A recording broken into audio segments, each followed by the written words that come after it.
So yeah, let's sit. Let's begin our sitting. And just settling into a comfortable posture. You can close your eyes or just lower your gaze.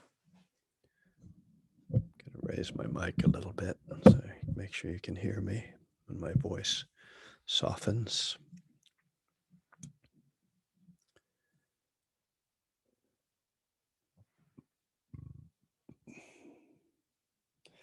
So I've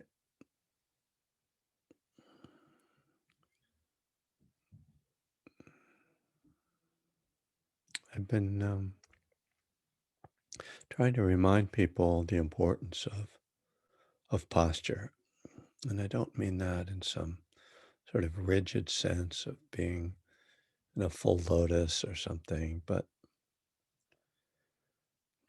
just that you are sitting upright, and it's good to sit on something somewhat firm so you're not sort of sinking into a feather bed. And that's not a punishment. It's not meant to make you uncomfortable, but rather to help you to be alert and for the mind to be clear. You know,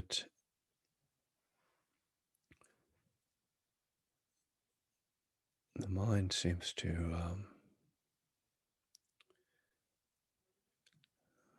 the kind of state of mind seems to kind of parallel what's happening with the body. So probably makes sense that when we're, you know, lying back and in some very soft, cushiony posture, that the mind isn't going to be really sharp. So that's kind of a posture in which we're trying to either sleep or just escape a little bit. So our meditation posture is something different.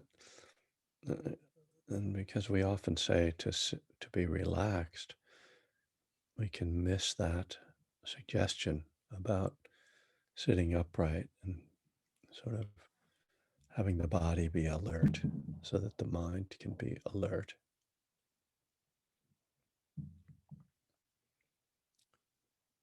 And each of us has to find what that means for us, what that posture should be, what is most helpful for us.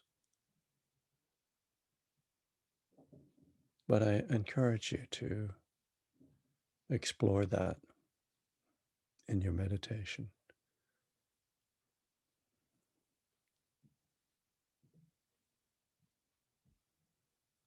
And that means, to some extent,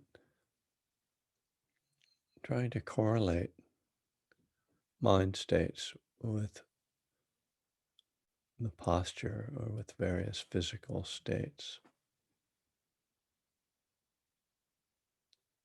One of the things that supports the development of concentration is sitting still.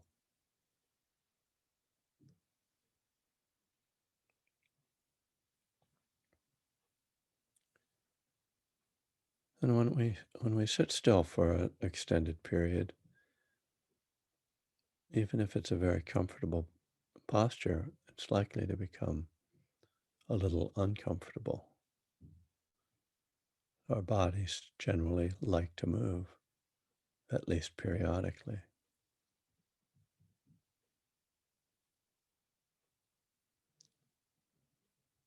But that discomfort in the meditative posture can be explored with mindfulness rather than trying to fix it right away. Doesn't mean we have to sit in pain, but rather to notice when those subtle urges to move arise and seeing if you can not act on that, instead of trying to fix the sensation, taking the attention into the sensation.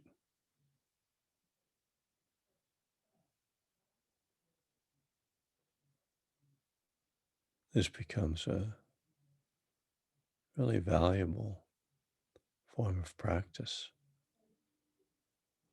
It can be very revealing, can develop insight from that, can also really help the mind to focus.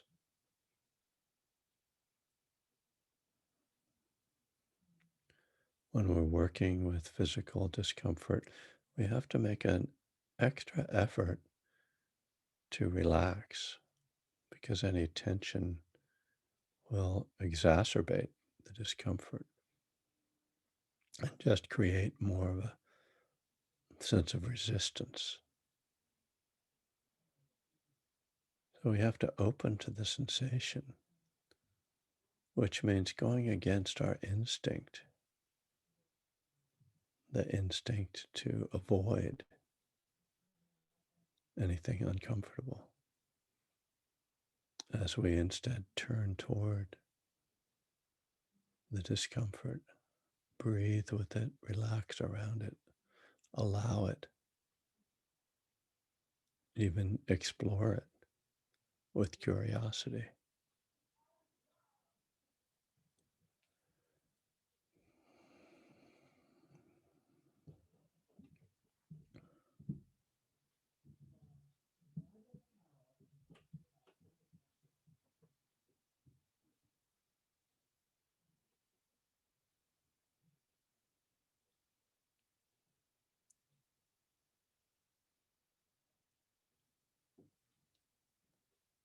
So it's helpful to work with the breath in any kind of mindfulness meditation, and certainly when working with other sensations, the breath can be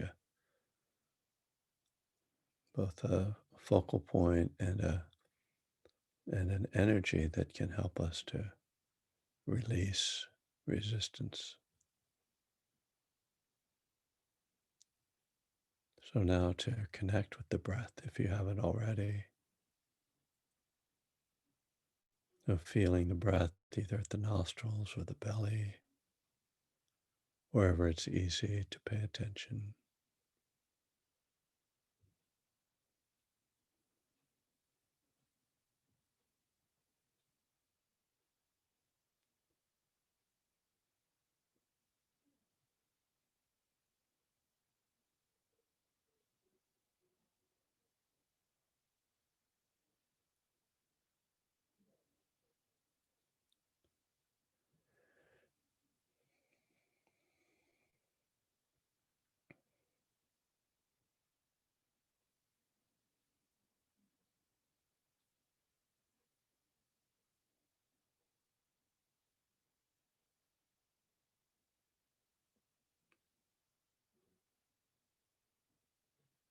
And noticing when the mind wanders, just acknowledging that and gently returning to the breath, trying to really settle into this moment, whatever this moment is presenting.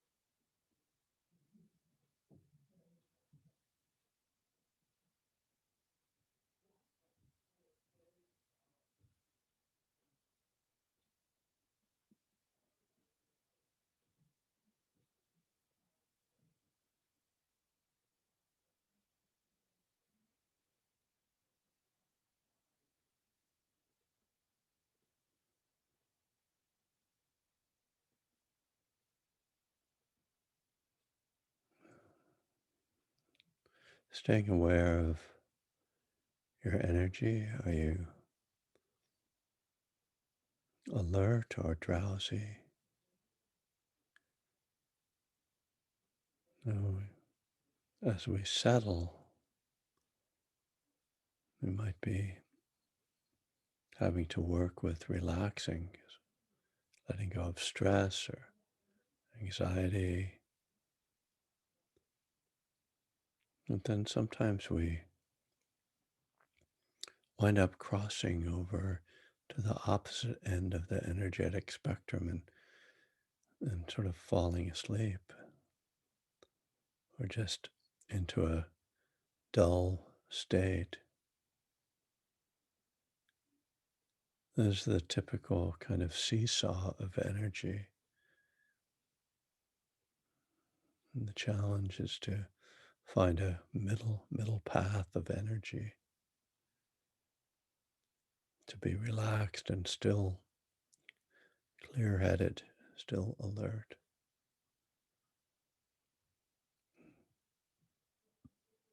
We can't sort of force ourselves into that state, but we can pay attention to which end of the spectrum we're inclining towards, and then try to compensate for that either by relaxing and focusing more to bring more calm, or by sitting up and sharpening the attention to bring more clarity.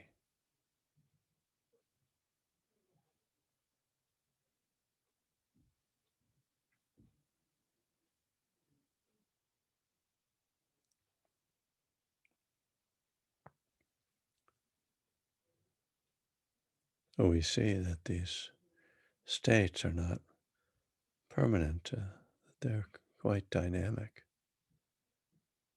that our energy is always in a flow, a movement,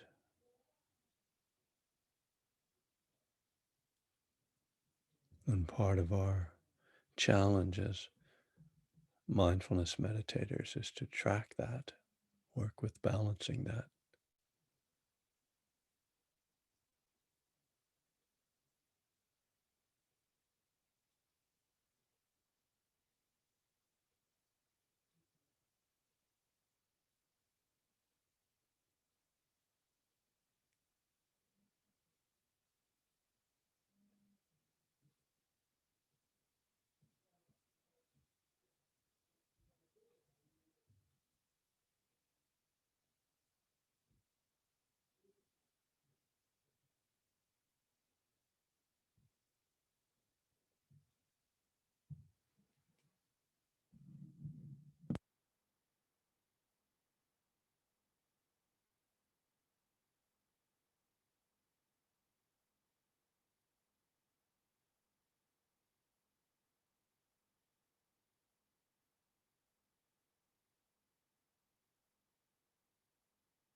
Right.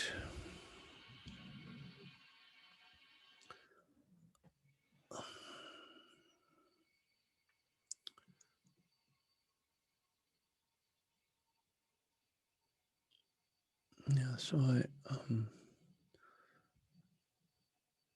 kind of I don't know, I'm thinking maybe I just want to see if there's meditation questions tonight. I kind of want to get some energy from you guys. Um, I assume all of you are practicing regularly, uh, and just like what challenges are you dealing with? What questions do you have?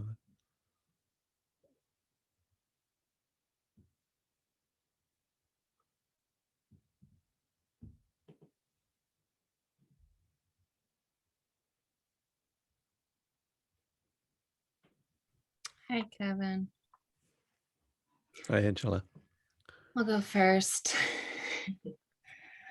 Um, Thank you. I just this has happened a few times. Well, actually, yeah, once just when I was sitting with my AA meditation group, which has just been um like just completely shifted my practice, outside of these classes. Like I've been joining these classes, but consistently practicing daily now for the first time, since the beginning of the year. And I'm so grateful for that the group exists and encourage people that are, I mean, it just helped me a lot. I was struggling to sit without a group. And so Mm.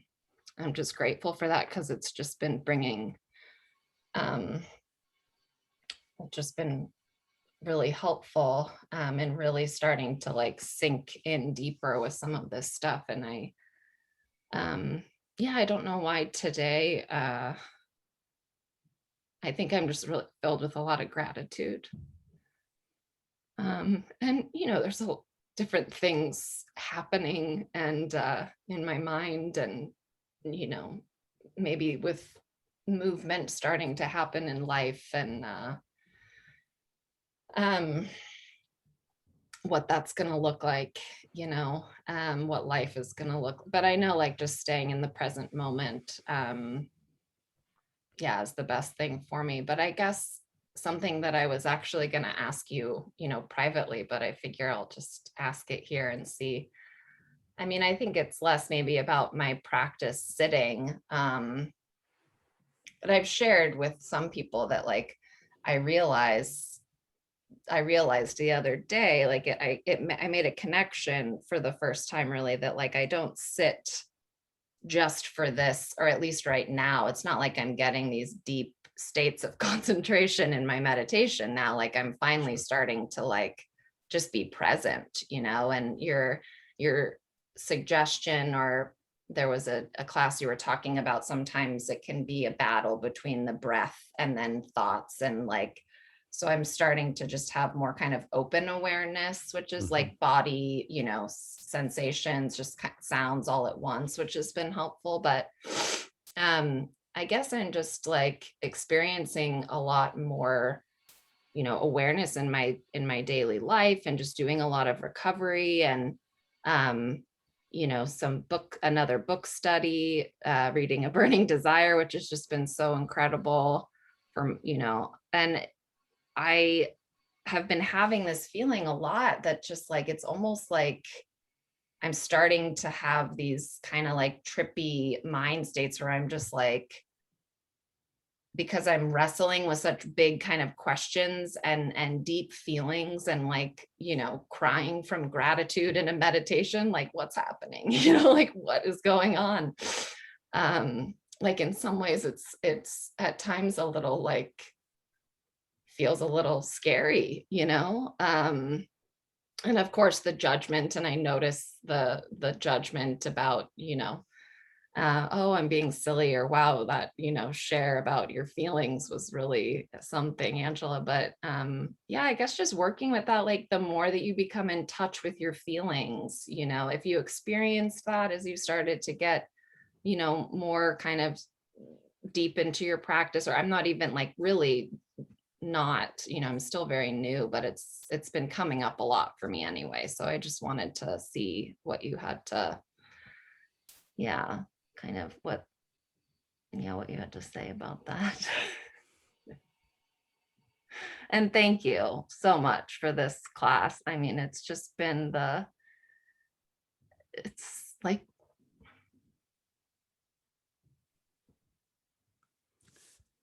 I think we're in another like really strange place that we've we've been in a strange place for a year, but this sort of idea of, is there a normality to return to, I think is actually hard to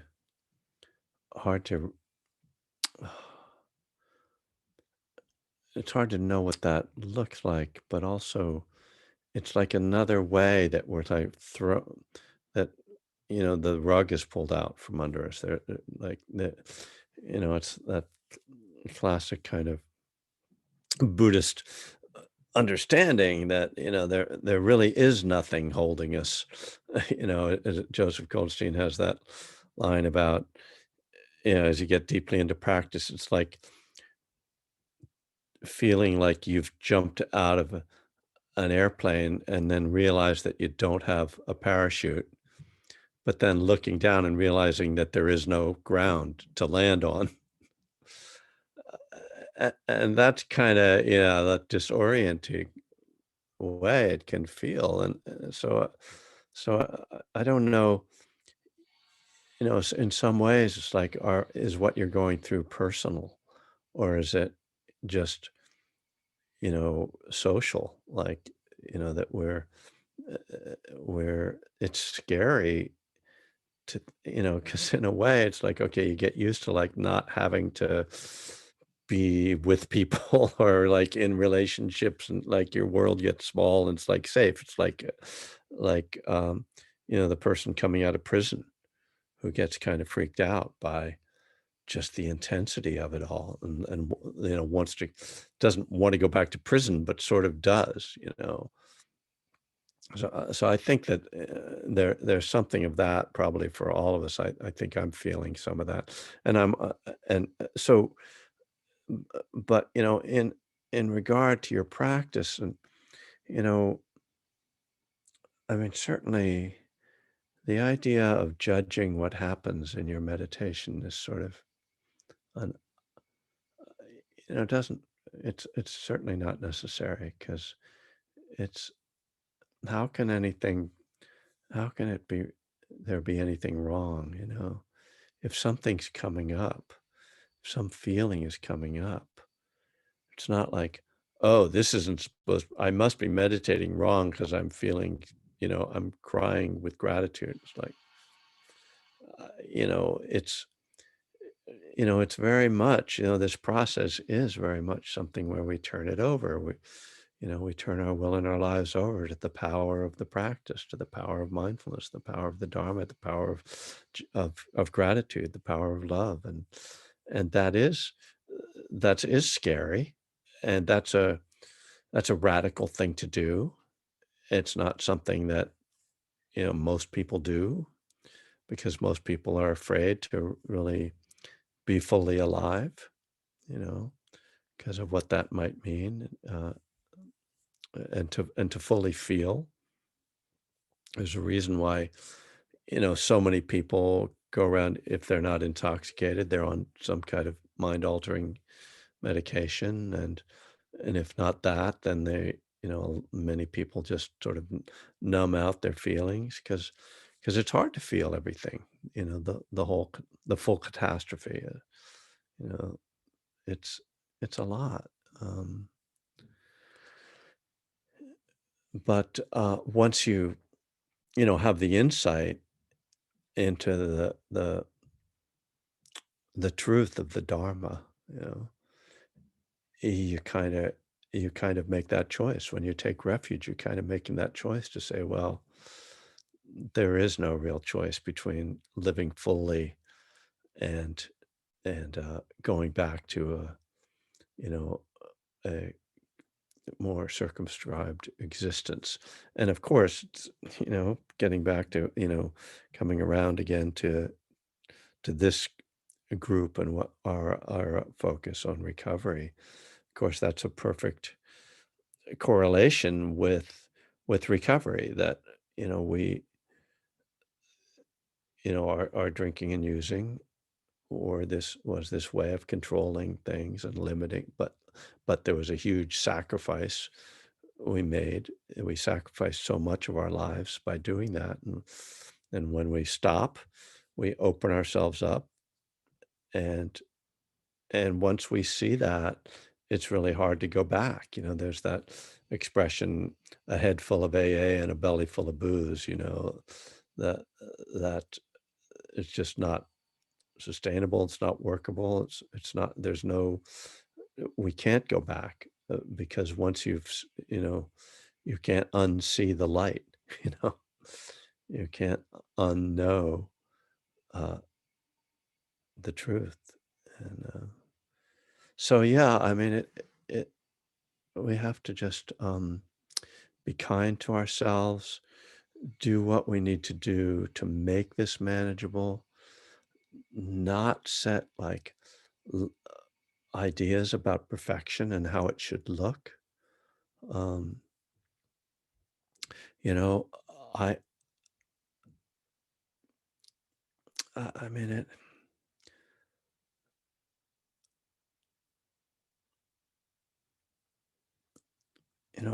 I've kinda I mean, I can I've always wind up kind of talking about myself and my own experience because it's what I know and my process, and, there certainly have been there were years when I was really striving and when I had these goals and when I had sort of judgment about who I should be and how I should be, but Um, I mean, I think in some ways I never fully bought into that, but I really have given up on I mean, no, not totally, but on, being a good Buddhist, basically, you know, and trying to fulfill some idea, some model of what that should look like. I was listening to George Saunders' interview on 10% Happier. I don't know if you heard that. It was a great interview and Just really, started listening to it. yeah, and really, the stuff about writing I think was fascinating, and it was just kind of really remarkable to me, like, how different someone's writing process can be from mine is just almost the opposite of his, and which is probably why he's successful, and I'm just a anyway, uh, there you go. Self-judgment. But, um, but I also felt like, I could hear in him his self-deprecating stuff about his own practice and sort of when he said, "I'm a Buddhist," whenever I hear somebody say they're a Buddhist, I'm like, "What is wait, oh, whoa, whoa. What do you mean by that?" Like, I do not say that I'm a Buddhist. I only say I'm a Buddhist practitioner, and I teach Buddhist meditation, and people consider me to be a Buddhist, but I just so I kinda heard in that, as brilliant as he is and how much he has, going as a writer and a thinker, I also heard this ideal that he still has in his mind about what he should be doing to be like a good Buddhist, and fuck that, Like, it's like, wh why should we suffer to create to try to live by some model? I mean, if you wanna I don't know, I,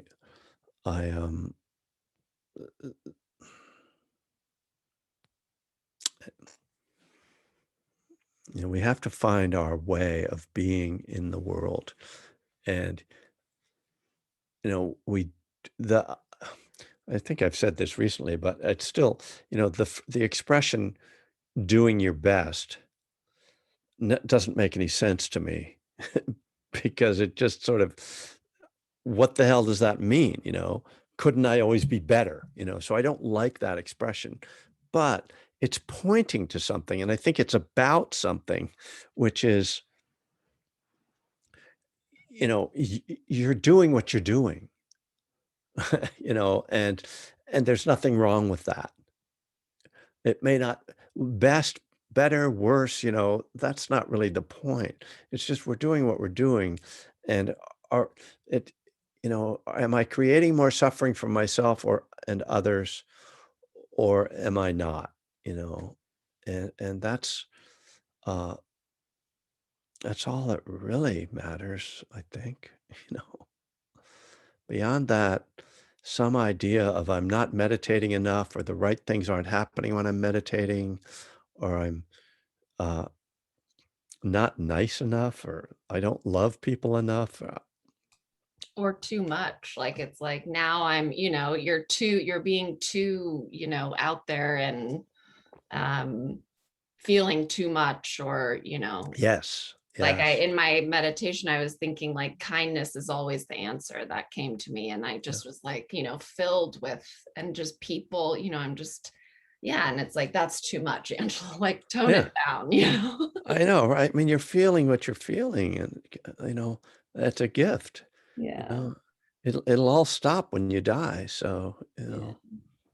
there's no point in trying to Yeah. censor it now. Yeah. Thank I, you. I mean, it sounds like it's difficult.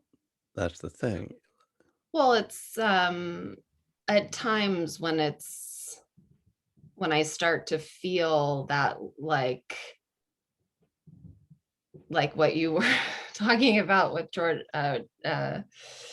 Joseph Goldstein said about jumping out of the plane, like that. I just told like, yes, that exactly Right. feeling, and it's just like, wait, like what's happening here? What's, like, so it's just a little disorienting in Yeah. a way, to be like, yeah, but then at the same time, it's like I was telling someone how in class, you were talking about something and then you mentioned the Eightfold Path and like it's starting to happen the same thing like with when I, started with AA, that just getting that familiarity with the language and like being able to anchor into like refuge, Yeah. finding refuge in like that's what I can anchor into. That's what I'm also getting from your response as well, or Yeah. just it's That's just right. coming to me as That's I'm right. listening. Yeah.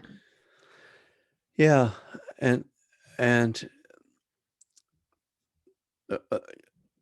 we also do need to have faith, that what's happening is okay, that what's happening is part of the process, that if my if if my actions and intentions are, you know, basically in harmony with the Dharma, then what's happening is also part of that unfolding. It's not a mistake. It's not that I'm off the path. It's that this has to happen. This has to unfold at this point. And that's yeah. Thank you. And thank you for these classes. Somebody made a comment. I have a hard time letting go of my thoughts due to being a control freak. Sometimes I actually feel the energy in my body during meditation and it's bothersome. How do you how do you overcome this? We shall not overcome in this case. Not to play on. Well, I guess I have played on it, but you know, I mean, it's interesting. The first sentence, Julie or Julia, sorry, is I'm a control freak, and the last sentence is how do I control this? How do I overcome this? So you're trying to control it. Um, it's bothersome. Yeah, life is bothersome, but we can't really overcome it. The practice is to be with. And yeah, the energy, sometimes I have a hard time letting go of thought. Right. So thoughts, so interesting. Yeah. Um, I feel the energy in my body. Right. So you're thinking, and then the body reacts. Well, what you're seeing is the connection between the mind and body, which is a common thing we probably heard about, the mind-body connection. And in meditation, the fact that you're seeing that shows that you're having insight into your experience. You're having some clarity about what's happening. It's just that your reaction to it then is not the wise reaction. If I hate to, I'm looking for you, Julia, on my screen. So Oh, if you haven't run away, since it sounds like I'm getting on your case here, and no, I'm I'm not. right here. Sorry. I Okay, look like good. a wreck, so I don't have my camera on. Ah, okay. Taking Well, care of my 85-year-old mom, so I'm oh boy, running a little haggard. But that's rough. Oof. it's like an energy where you feel it in your fingertips to Uh-huh. where you want to move. Yes. Good. It's like a vibration, Yep. but Y- it's irritating. It's just almost like having an Yes. inner itch. Yes. Yes. So technically speaking, from a Buddhist technology, we would call this restlessness. Um, and the feeling of restlessness is a feeling of really that I have to move or I'm going to explode. That's Mhm. kind of where it gets to. And so it really takes a kind of shift in orientation to so eh, uh, which I mean, I kind of was talking about it during the meditation. I think that we have to kind of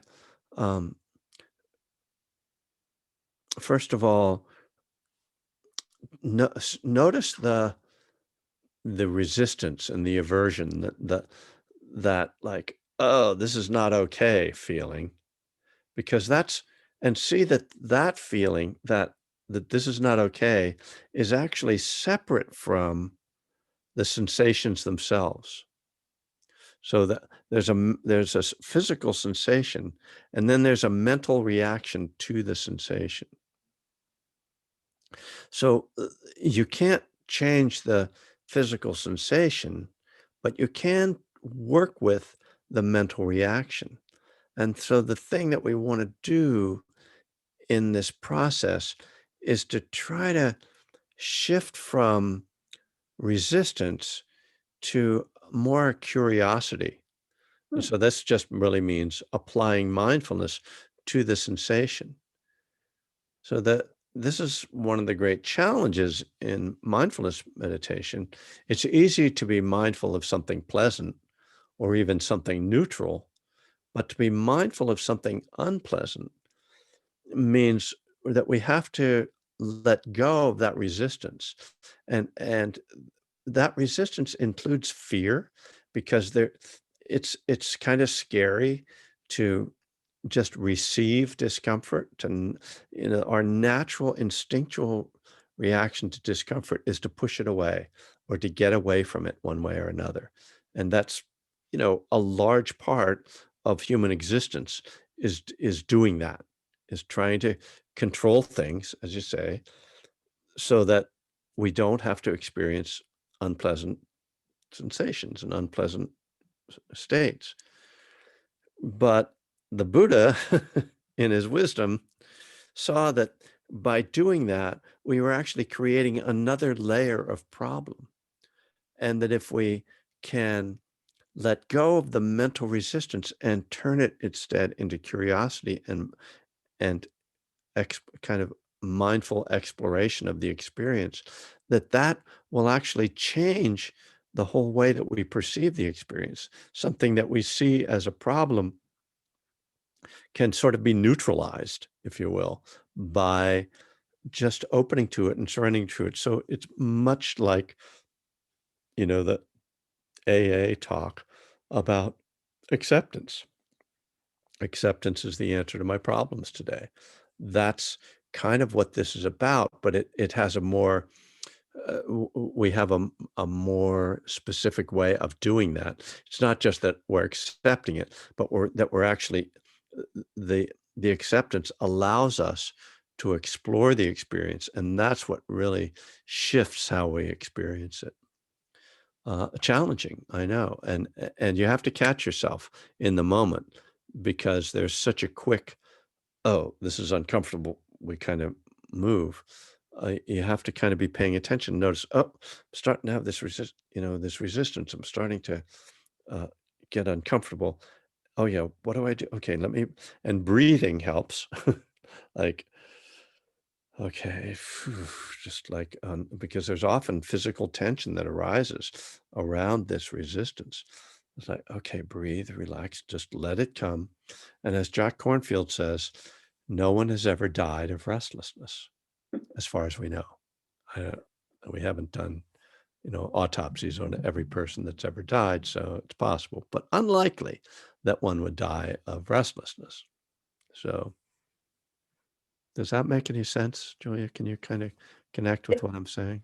it makes perfect sense. I'm gonna work on that, as you work on meditation. Eh, I'll be easy on myself as well. Right.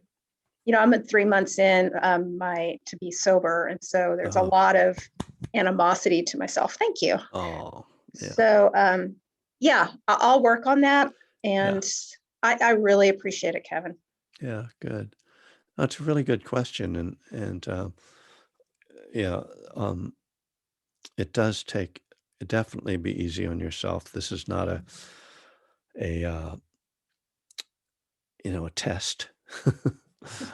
There's no grade for doing it right. If sometimes it's more workable to just move your body a little bit, you just go ahead and move. But yeah, over time, start to explore this. I think you'll find it productive. Thank Thank you. you. Yeah. And Cheryl says, I have used not having feelings as a protection, especially when I was in my alcoholism. I'm having difficulty recognizing my feelings, acknowledging them. Oh, yeah. I think that's a very familiar experience, certainly for people in recovery.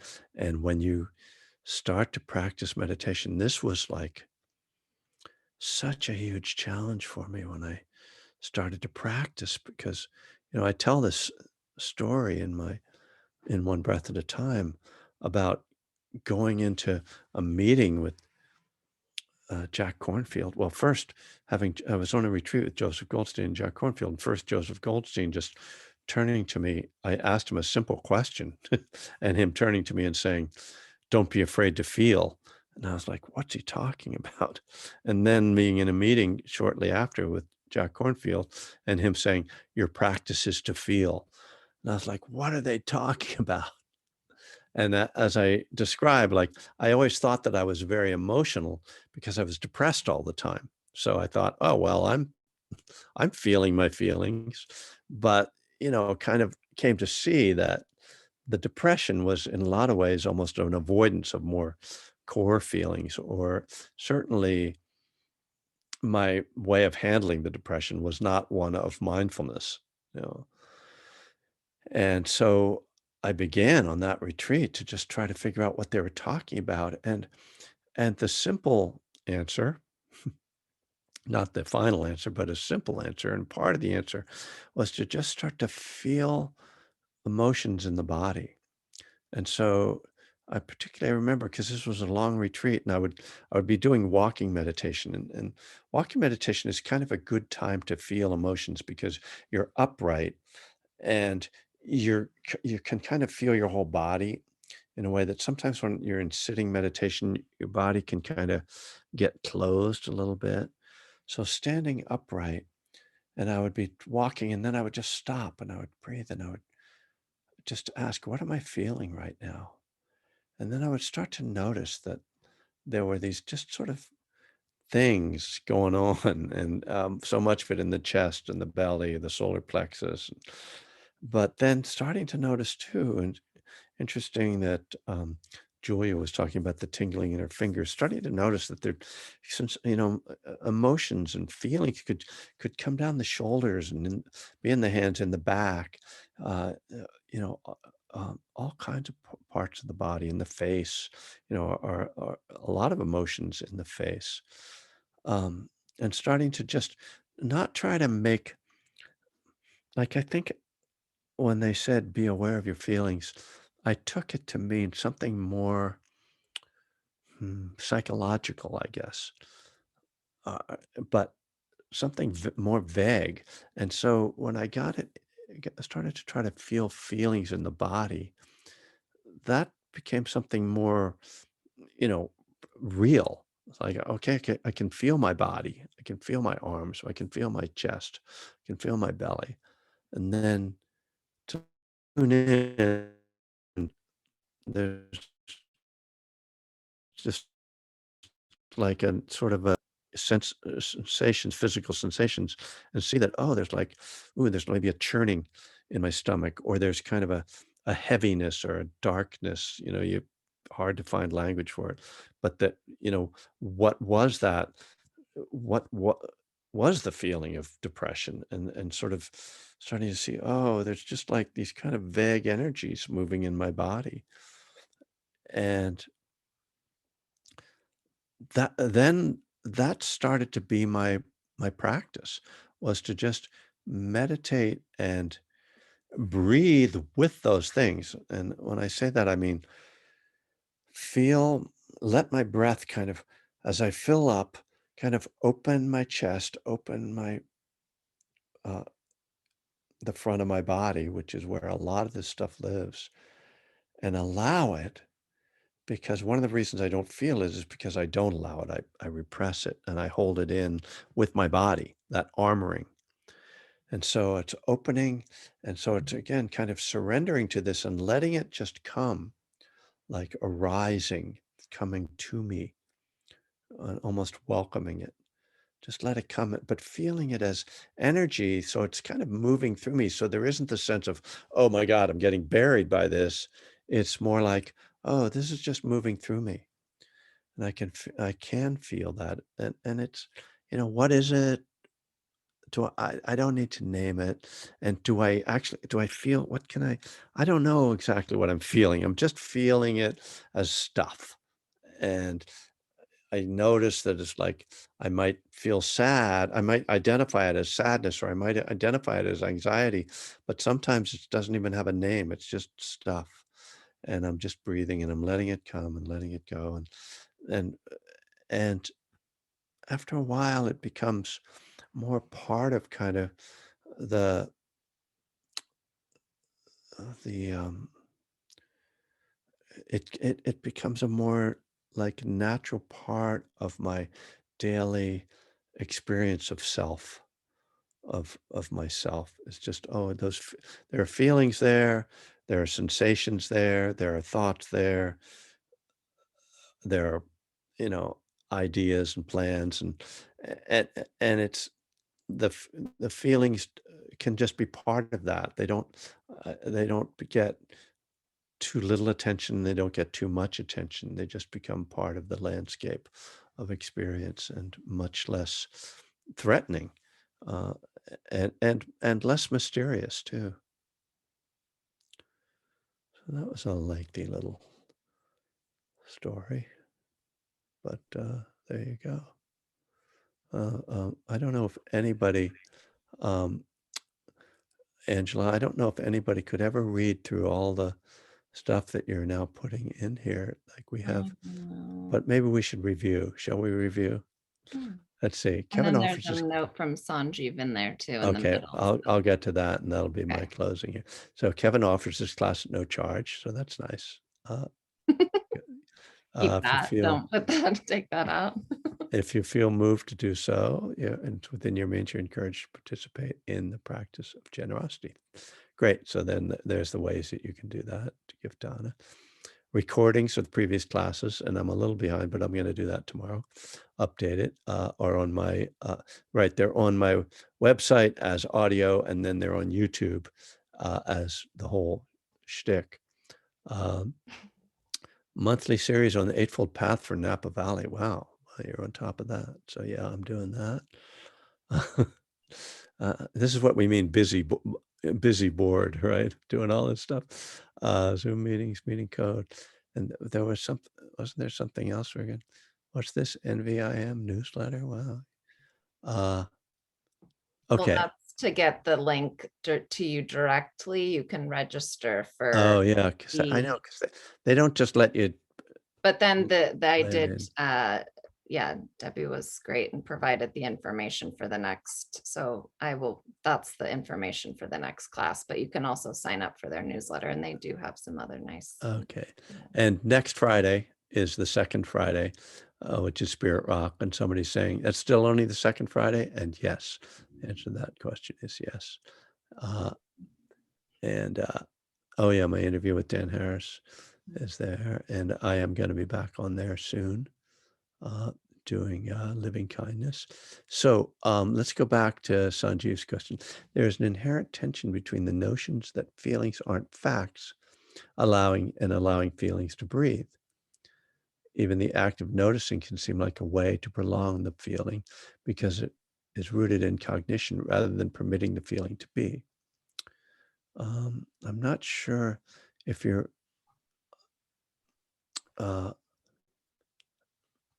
so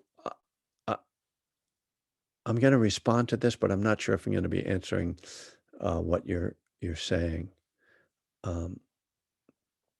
So the notion that feelings, the inherent tension between the feelings aren't facts and allowing feelings to breathe.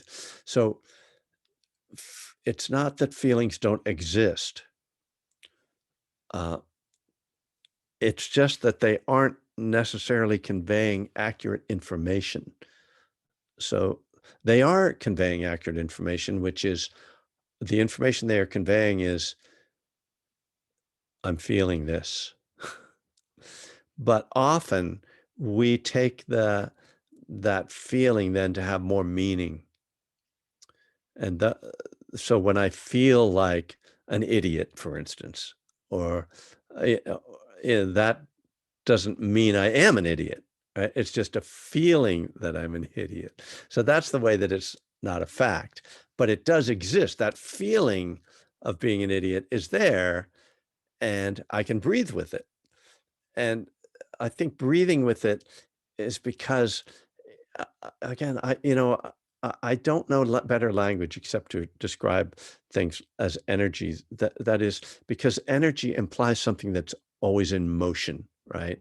And that's the thing about the feelings, and that's what's so important, because facts are just solid things that don't change, right?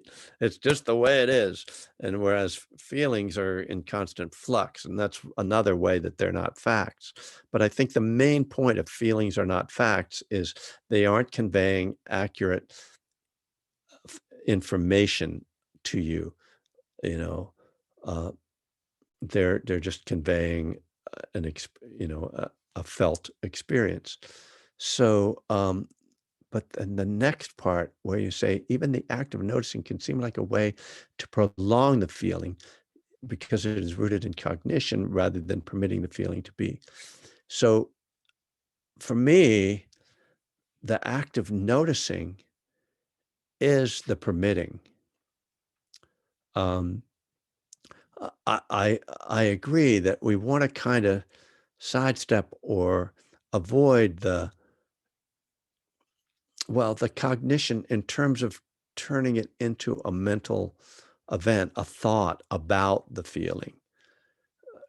Because in order to allow the feeling to be, I think we have to be aware of it. The act of noticing could seem like a way of, but it's true. But I think you're pointing to something real, Sanjeev, which is that we can turn mindfulness of emotions into another way, another form of self-obsession, essentially, or narcissism. Correct. Like I'm just paying attention to my feelings, all the like my feelings, my feelings, my feelings, my feelings, my feelings, my feelings, my feelings. And of course, the my is the critical part of that. It's just a, it's rather feeling, feeling, feeling. What what I would say, I'd say a couple things about this. First of all, it's when things get strong and intense that we want to really turn toward it and make sure that we're interacting with the feeling in a way that's not going to blow up, right?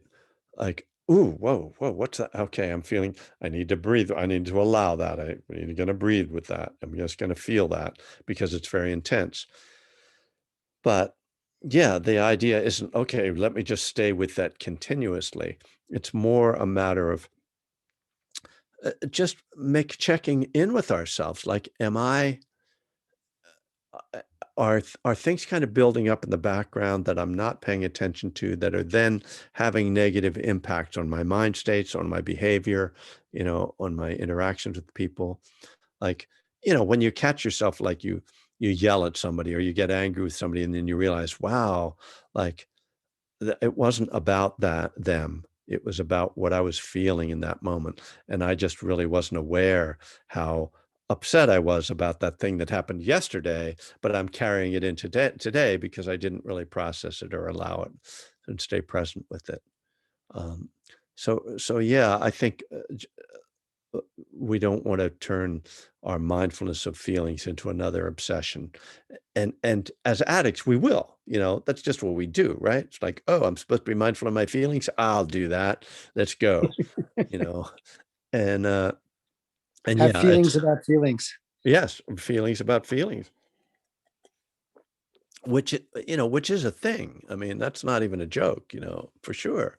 We have a feeling and then we start to think about it and then we feel something else because we're, mad at ourselves for having that feeling. So now I'm angry and I'm anxious, or now I'm anxious and I'm sad.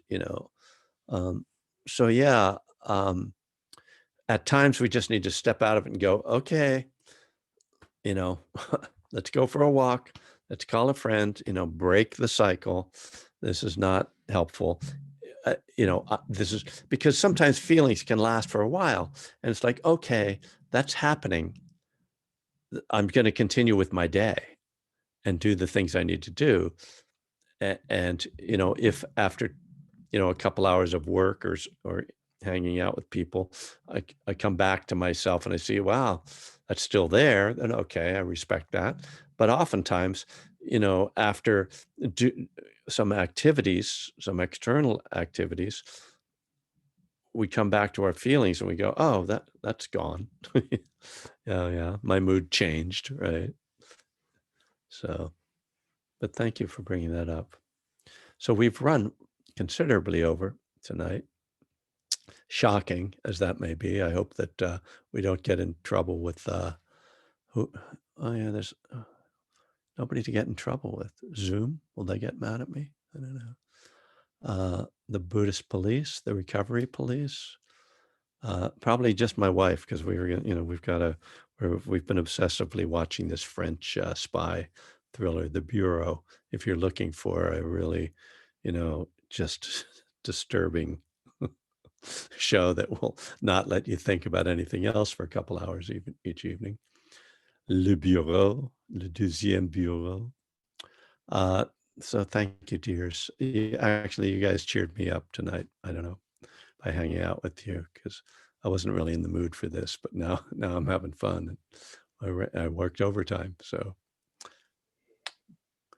I'll be back on Tuesday and see you then.